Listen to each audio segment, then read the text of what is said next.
Salam. Bugün sizinle birlikte Ceylan Momoğlu'nun Ekran Görüntüsü hekayesine nəzər salacağıq.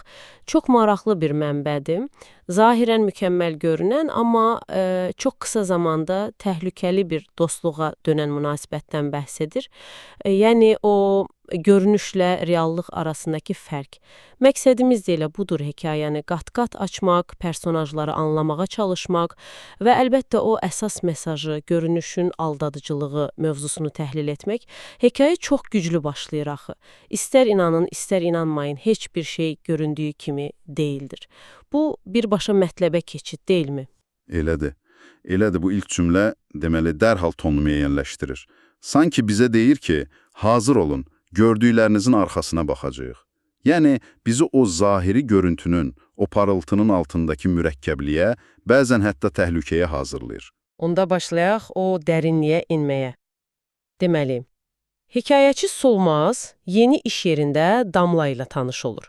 Və bu tanışlıq inanılmaz sürətlə, çox yaxın bir dostluğa çevrilir. Birlikdə naharlar, işdən sonra görüşmələr. Ən maraqlısı da odur ki, zövqlərin necə üst-üstə düşür. Eyni musiqi, kitablar, filmlər. Hətta, baxın, Fəxrəddin Manafov sevgisi. Təxminə və Zaur haqqında o qədər danışırlar ki, iş vaxtı bitir, heç hiss etmirlər. Sanki illərdir tanışdılar. Bəli, bu cür ani və çox intensiv yaxınlaşma diqqət çəkir. İlk baxışdan çox xoş görünə bilər. Amma bəzən bu qədər sürətli uyğunlaşma özü bir siqnaldır, yəni. Münasibətləri o qədər dərinləşir ki, artıq iş saatları ilə məhdudlaşmır. Ticarət mərkəzləri, kitabxanalar, kinolar, parklar, daim telefon danışıqları, mesajlar, hətta telefon şifrələrini belə bir-birlərinə verirlər.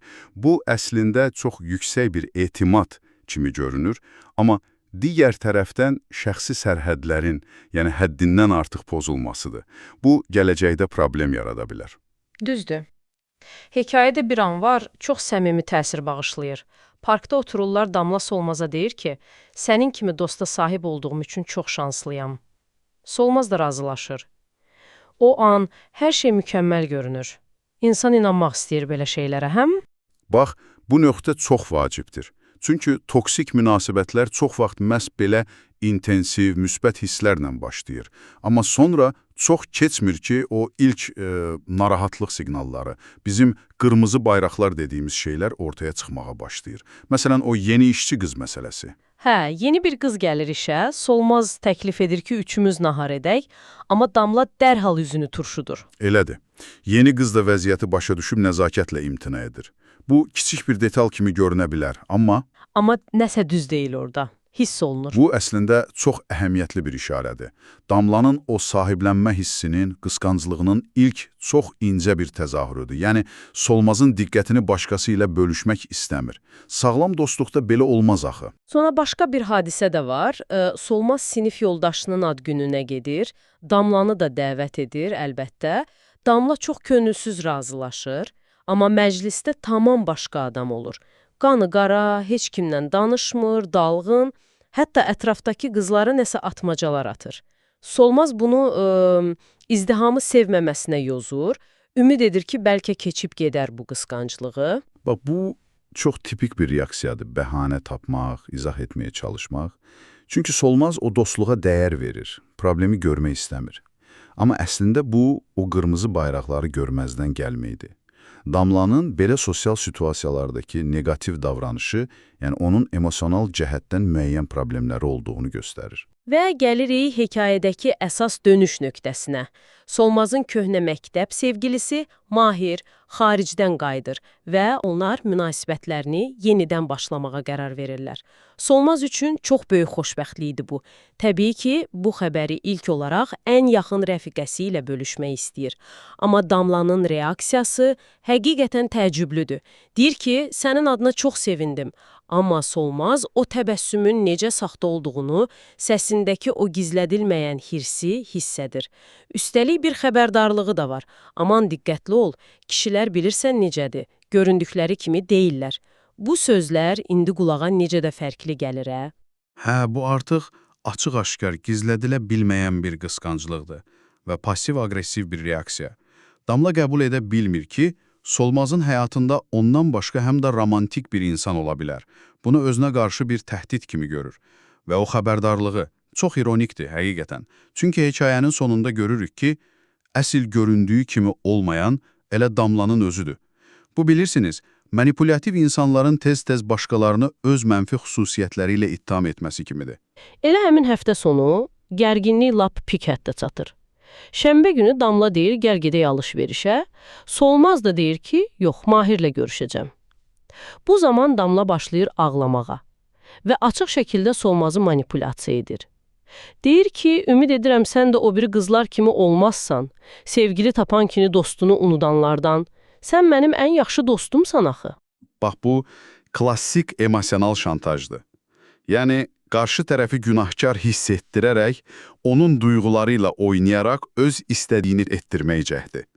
Damla Solmazın vicdanına təsir edib onu idarə etməyə çalışır. Bu çox toksik bir davranışdır. Solmaz doğrudan da özünü pis hiss edir. Deyir ki, yaxşı, bəlkə bazar günü görüşək, amma bu dəfə Damlanın reaksiyası qəfildən dəyişir, göz yaşları quruyur, çox sərt bir ifadə ilə məşğulam deyir və çıxıb gedir. Bu ani dəyişiklik Solmazı çaşdırır, əvvəlcə, amma sonra qərara gəlir ki, artıq çox da fikir verməsin, yəni bir növ yorulub bu davranışlardan. Bu cür kəskin əhval dəyişiklikləri, yəni həddindən artıq həssaslıqdan, birdən-birə buz kimi soyuqluğa keçmək, Damlanın emosional qeyri-sabitliyini göstərir. Həm də manipulativ təbiətini. İstədiyi olmayanda cəzalandırmağa çalışır. Solmazın fikir verməmək qərarı isə başa düşüləndir, amma əslində problemi həll etmir, sadəcə üzləşməni gecikdirir.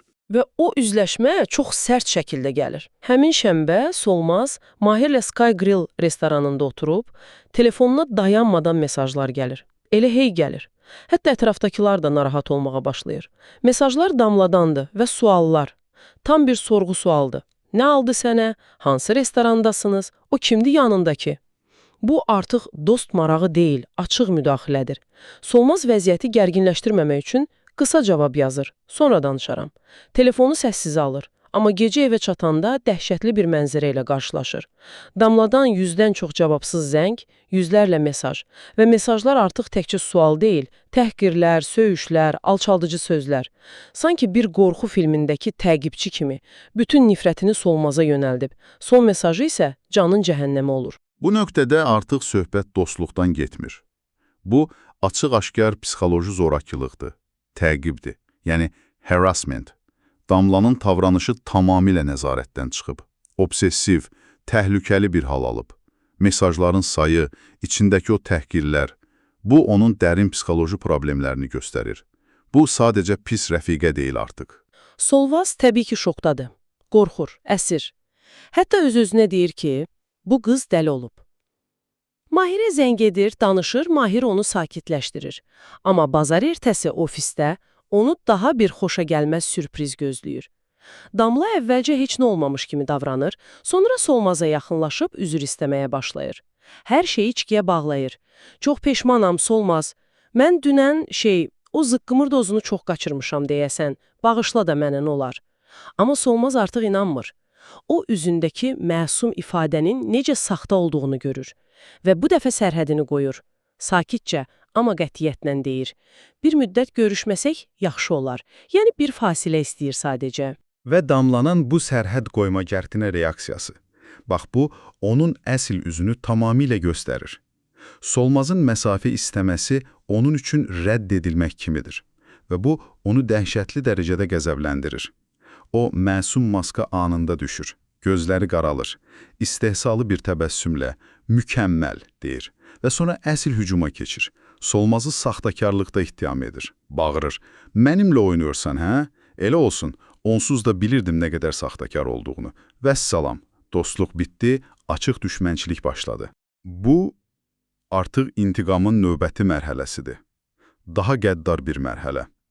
Birbaşa hücum yox, dolayı yolla, şayələrlə Solmazın həm sosial, həm də peşəkar həyatını məhv etməyə çalışır. Çox soyuqqanlı, hesablanmış bir addımdır bu. Sabotajdır.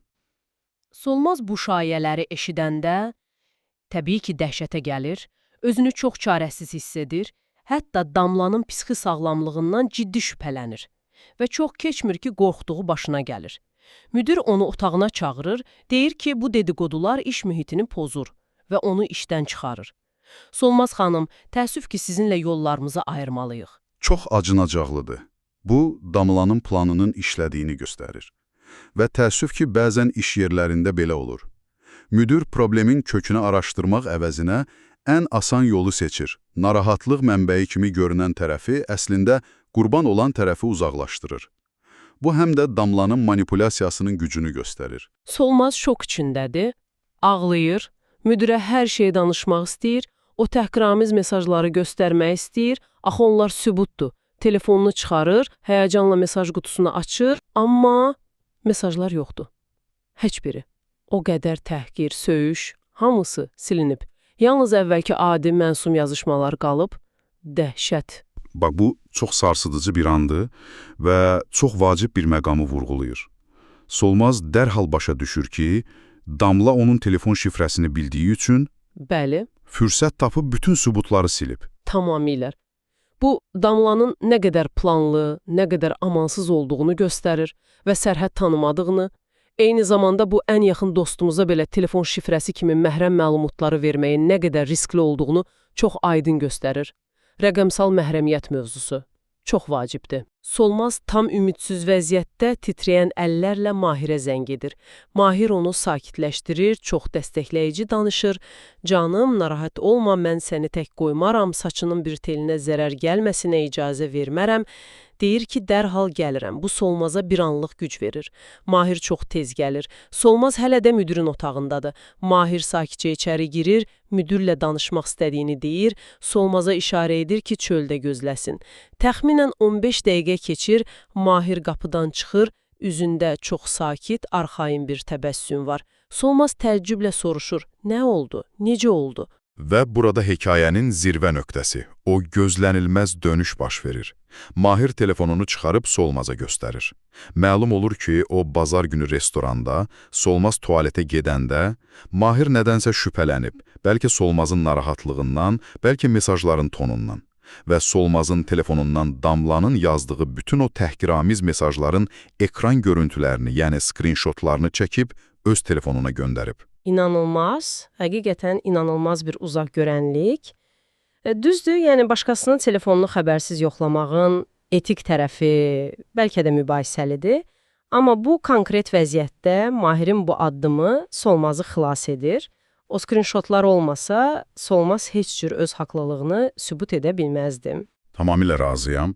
Bu, müasir dövrdə rəqəmsal sübutların, baxın bu halda ekran görüntülərinin, münaqişələrin həllində necə həlledici rol oynaya biləcəyini çox gözəl göstərir. Bəzən bir neçə ekran görüntüsü bir insanın həyatını dəyişə bilər.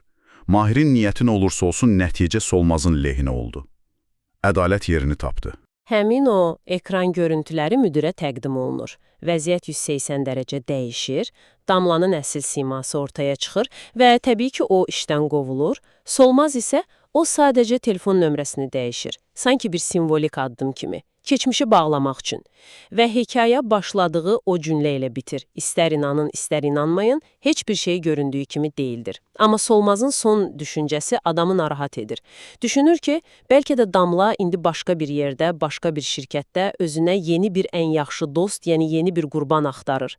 Bu ehtimal hekayəyə biraz da ağırlıq qatır. Elədi. Bu sonluq həqiqətən də ikili bir hiss buraxır. Bir tərəfdən Solmaz üçün bir rahatlama var. Təhlükə sovuşub, amma digər tərəfdən Damla kimi insanların davranışlarının cəzasını tam çəkmədən başqaları üçün potensial təhlükə olaraq qalması faktı narahat edicidir. Bu, problemin təkrarlana biləcəyini xatırladır. Ümumiləşdirsək, ekran görüntüsü həqiqətən də bizi bir neçə vacib mövzu barədə düşünməyə sövq edir. Birincisi, o aldadıcı görünüşlər məsələsi. İnsanları nə qədər tanıdığımızı zənn etsək də yanılma ehtimalımız. İkincisi, dostluq pərdəsi altında gizlənən o hədsiz sahiblənmə, qısqanclıq, manipulyasiya, bunun təhlükələri. Üçüncüsü, münasibətlərdə o qırmızı bayraqları vaxtında görmək və sərhədləri qorumağın önəmi. Və əlbəttə dördüncüsü, rəqəmsal dövrdə şəxsi məlumatlarımızı necə qoruduğumuz və rəqəmsal sübutların artan əhəmiyyəti. Bəli, həqiqətən çox qatlı bir hekayə. Bu təhlili dinlədikdən sonra sizdə hansı fikirlər yarandı? Sizin etibar anlayışınıza, münasibətlərdəki sərhədlərə baxışınıza necə təsir etdi bu hekayə? Damlanın davranışlarında bəlkə də Solmazın görmədiyi, amma sizin fərqinə vara biləcəyiniz hansı daha erkən siqnallar var idi? Və son bir sual da mən əlavə edim, üzərində düşünmək üçün. Heykəl Mahirin müdaxiləsi və Solmazın xilası ilə bitir, amma bəlkə münasibətin lap əvvəlində Solmazın özünün də göz ardı etdiyi daha incə, daha üstörtülü işarələr vardı. Həyatımıza kimi buraxdığımıza, onlarla hansı məhrəm məlumatları, baxın, hətta telefon şifrəsi kimi rəqəmsal açarları paylaşdığımıza nə qədər diqqət edirik. O görünən üzün arxasında əslində nə olduğunu nə dərəcədə bilirik? Məncə bu hər birimizin özünə verməli olduğu çox vacib bir sualdır.